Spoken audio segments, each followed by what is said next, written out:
Hello and welcome to this poetry mini lesson on the limerick.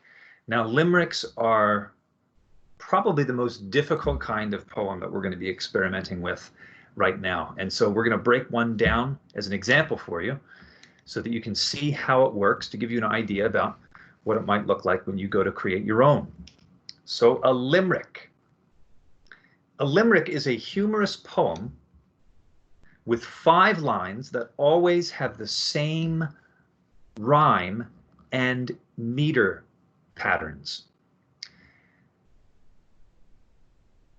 But the rhyme is only in certain parts, and the meter patterns, just kind of like a really good way to explain meter patterns, is that is the,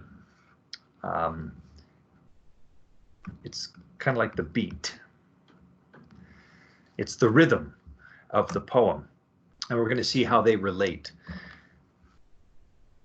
Lines 1, 2, and 5 share the same rhyme, and lines 3 and 4 rhyme with each other as well. And you'll see how the meter pattern, the beat, the rhythm is different between the two of them as well. One of the things to think about is that 3 and 4 are also shorter.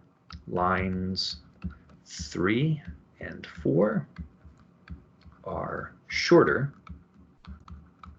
than 1, 2, and 5. Okay, that said, here is an example of a limerick. All right, let's see if we can spot some interesting things about it. First, we've got 5 lines for sure. So we've got 1, we've got 2, 3, 4, and 5. Okay.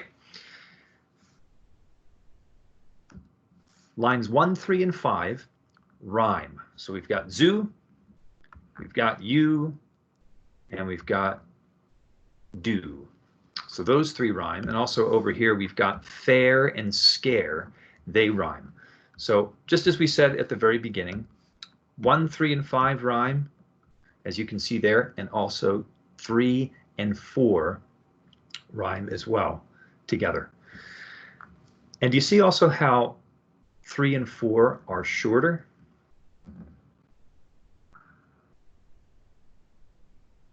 They are shorter. That's another characteristic of limerick poems. It's part of the rhythm. So let's read this one and talk about why this is funny. Oh, and limericks are usually funny, just like this one is. It says, there once was an ape in a zoo who looked out through the bars at you. Do you think it's fair to give poor apes a scare? I think it's a mean thing to do. Do you get it? It's a story about an ape looking out and seeing somebody else. And this ape was terrified at this young person that he saw. So whoever's saying this poem is pretty much poking fun at the person who was listening to the poem. In this case, it was me when I read it the first time, and now it's you. So that's just kind of a goofy limerick. It's a really good example of one. Oh no, it's doing this again. Anyway, so let's see what we can do right now. Hopefully this will fix up, and if not, that's fine. Okay, so here we go. Here's an example of another one. And how can I place this so that we can actually read it? Oh, I know. There we go. There we go. So this one is called Taylor's Tiredness. I love this particular one. We did this one of our years at Ryerson Heights. And this is all about fortnight. Now, do you see the rhyming? We've got boring, morning, snoring. So that's 1, 3, 5. Or excuse me, 1, 2, 5. And then 3 and 4, they rhyme. And also, do you see how it is that these are shorter? That's one of the characteristics of a limerick. So those are shorter. All right, I'm just going to try and enlarge this. Oh, good, it is working. So there we go. Let's read this one. It says, to some, fortnight is just boring. for others, it's fun till the morning. I think it's a crime to waste all your time. Instead, I would rather be snoring. So there's someone who is speaking about someone whose name is Taylor, who is tired in the morning because he's been up all night playing Fortnite. See, there's a lot of inferring that happens here with limericks. But the person who's writing this limerick says, oh, I think that's just a complete waste of time. I'd rather sleep. So the other reason that this is kind of a funny poem is because some would argue that, well, if you're just going to be sleeping, that's wasting your time as well. So anyway, that's a limerick. It makes you think. You have to infer about what it means. That's the structure.